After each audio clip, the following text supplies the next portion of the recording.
உலகெங்கிலுமிருந்து ஸ்ரீ பாலமுருகன் ஜோதிடாலயத்துக்கு ஆதரவு நல்கி வரும் அத்தனை நல்வுள்ளங்களுக்கும் ஸ்ரீ பாலமுருகன் ஜோதிடாலயத்தின் அன்பு வணக்கங்கள்.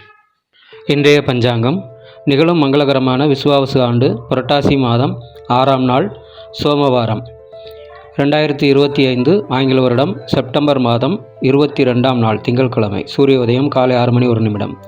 திதி அதிகாலை 1:42 வரை அமாவாசை, பின்பு பிரதமை. நட்சத்திரம் பிற்பகல் 12:25 வரை உத்திரம், பின்பு அஸ்தம். யோகம் இரவு 8:44 வரை சுப்பிரம், பின்பு பிராமியம். கரணம் அதிகாலை 1:42 வரை நாகவம், பின்பு பிற்பகல் 2:16 வரை கிம்ஸ்துக்கணம், பின்பு பவம். சந்திராஷ்ட நட்சத்திரங்கள் அவிட்டம், சதயம். கோச்சாரம் குரு மிதுனத்திலும், சுக்கிரன் கேது சிம்மத்திலும், சூரியன் சந்திரன் புதன் கன்னியிலும், செவ்வாய் துலாமிலும், ராகு கும்பத்திலும், சனி மீனத்திலும் உள்ளனர். கௌரி நல்ல நேரம் காலை 9:15 முதல் 10:45 வரை, மீண்டும் இரவு 7:30 முதல் 9 மணி வரை. சுபம்.